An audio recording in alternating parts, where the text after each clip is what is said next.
Good morning, dear students. Today I will take the topic water.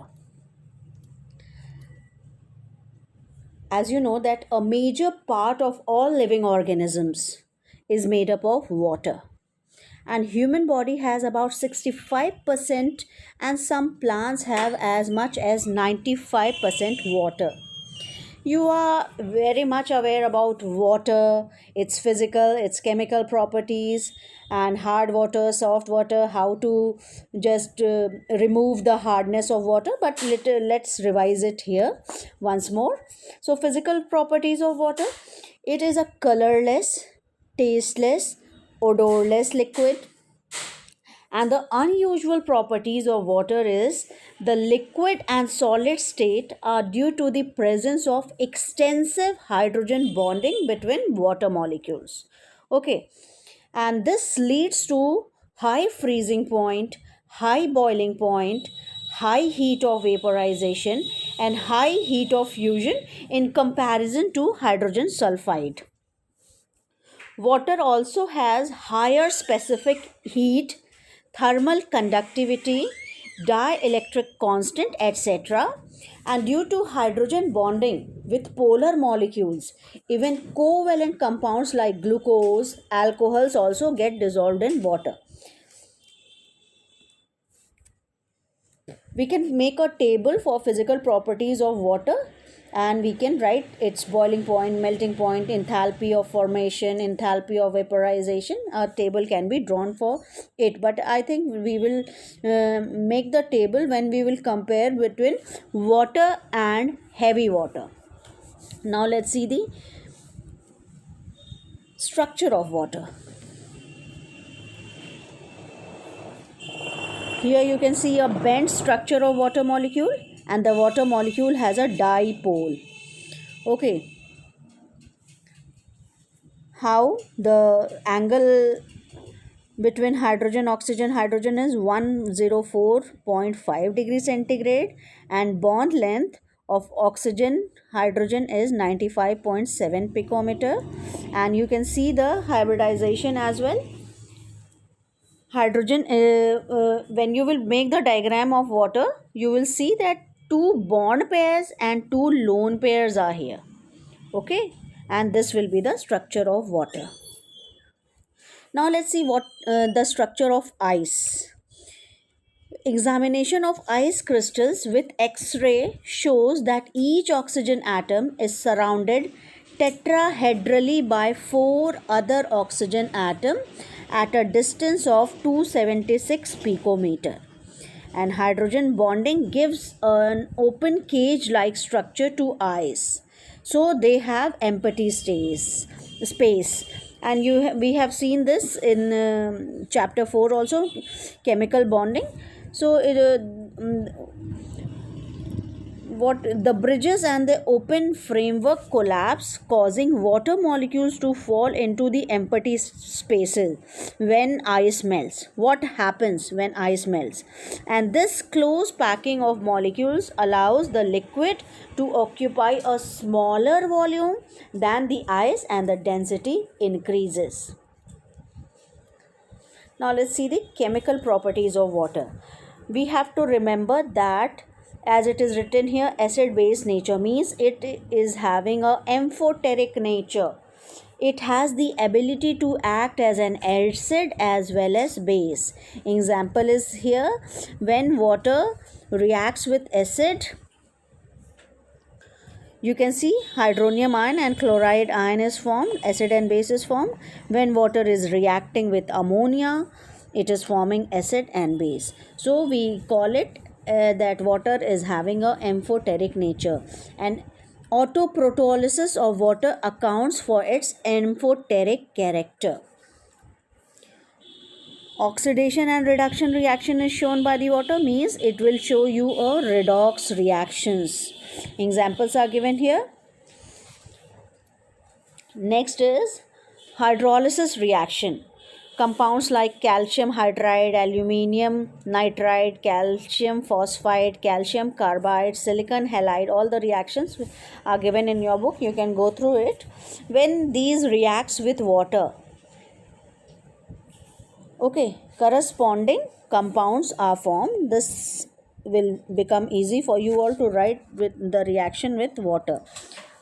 Next is hydrates formation.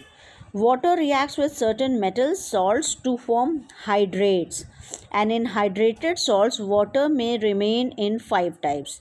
That is, it can remain as a coordinated water.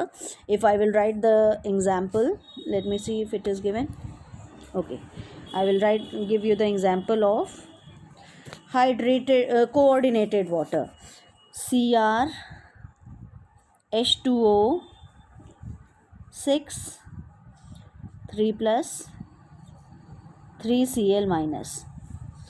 Here this water is in the form of coordinated water.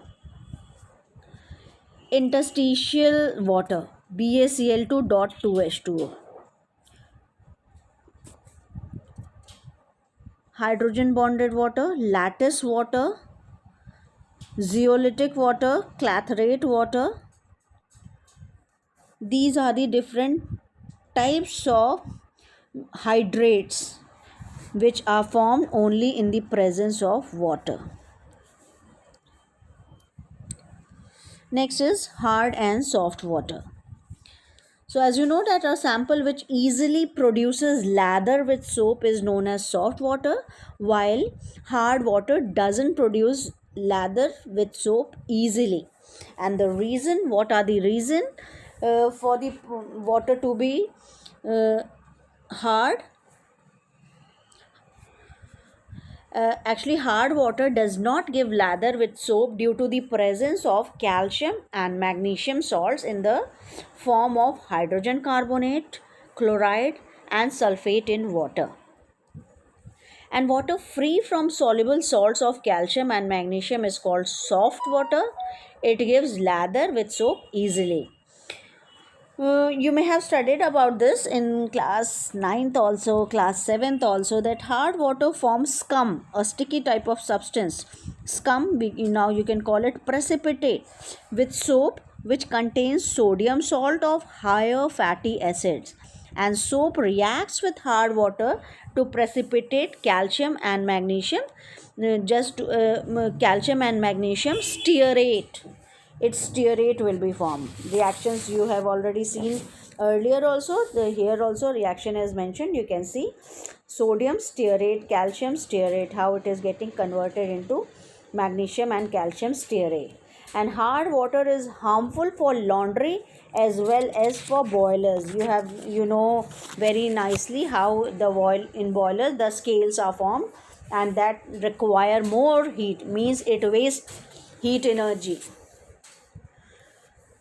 So type of hardness: temporary hardness and permanent hardness. Temporary hardness is due to the presence of magnesium and calcium hydrogen carbonates, and it can be removed by, there are two processes by which we can remove the temporary hardness. Number one is boiling.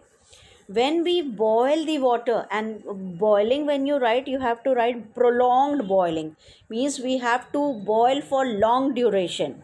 Okay, what will happen? The magnesium bicarbonate, calcium bicarbonate, it will be heated, it will be converted into magnesium hydroxide, calcium carbonate, carbon dioxide will evolve in the atmosphere, and water which is being formed, that will remain in the water. Next method is Clark's method.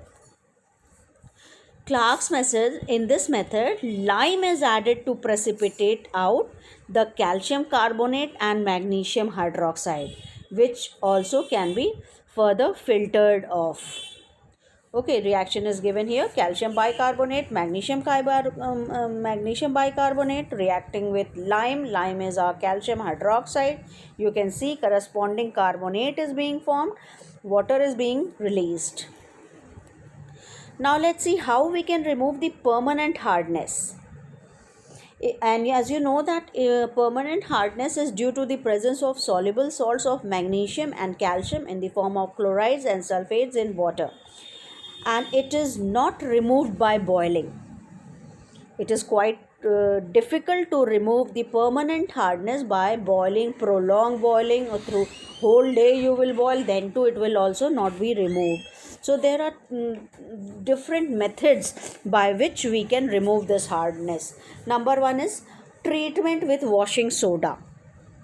Means actually chlorides and sulfates are there. Bicarbonate was there, it was easy to boil and remove the carbon dioxide, but it is difficult to remove the chloride and sulfates.